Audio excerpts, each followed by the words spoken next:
आज मैं aglaonema care के बारे में बात करूंगी। ये सारे मेरे एग्लोनिमा हैं। इन सब एग्लोनिमा को ग्रो करते हुए मैंने एक बात सीखी है कि एग्लोनिमा बहुत स्लो ग्रोइंग प्लांट है। ये बहुत जल्दी बड़ा नहीं होता है। इसको बड़ा होने के लिए बहुत समय लगता है। तो इससे बड़ा करने के लिए आपको बहुत ज़्यादा बातों का ध्यान रखना पड़ता है। ये इजी टू केयर प्लांट भी नहीं है। आपको इसे ग्रो करने के लिए कुछ बातों का ध्यान रखना पड़ेगा। जैसे उसका वाटरिंग पे ध्यान देना बहुत ज़रूरी है। लाइक ये प्लांट पूरा ड्राई होने से भी ख़राब होता है। फिर थोड़ा सा अगर आप ओवर वाटरिंग कर देंगे तो भी ख़राब होता है।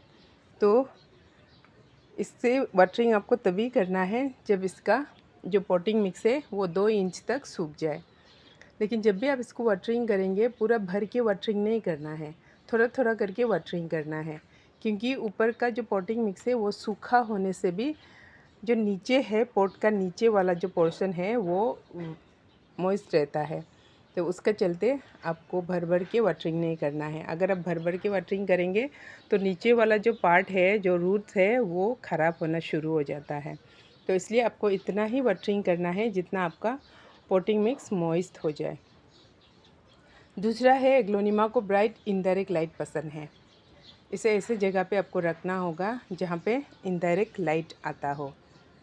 अगर आप पूरा शेडेड में रखेंगे, शेडेड एरिया में रखेंगे तो आपका एग्लोनिमा अच्छा से ग्रो नहीं करेगा।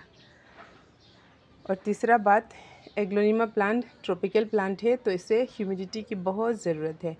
अगर उसका ह्यूमिडिटी कम होगा तो उसका लीव्स अच्छे से ग्रो नहीं होगा, बड़ा नहीं होगा, लिप्स कर्ल हो जाएगा, ख़राब हो जाएगा। इसलिए ह्यूमिडिटी बहुत ज़रूरी है। तो इसके लिए आपको प्लांट को ग्रुप करके रखना है या फिर बीच बीच में 3-4 दिन में आपको प्लांट को वो करना है, पानी छिड़क देना है। दूसरा है फर्टिलाइज़र। फर्टिलाइजेशन की इतनी ज़रूरत नहीं है एग्लोनिमा प्लांट को, क्योंकि ये स्लो ग्रोइंग है तो आप इससे ओवर फर्टिलाइज़ नहीं करना है। स्पेशली अगर आप NPK देते हैं तो अगर आप उसमें थोड़ा ज़्यादा हो जाता है तो आपका प्लांट ख़राब हो जाएगा। इसलिए बहुत कम फर्टिलाइज़ डालना है। आप अगर डालना चाहते हैं तो DAP डाल सकते हैं। और गोबर का खाद तो अगर ना ही डालें तो ठीक है, अगर डालते हैं तो भी बहुत कम मात्रा में डालना चाहिए। तो मैं अपना एग्लोनिमा में फर्टिलाइज़ करने के लिए टी लीव्स भिगो के, टी लीव्स का जो होममेड फर्टिलाइज़र है वही मैं यूज करती हूँ।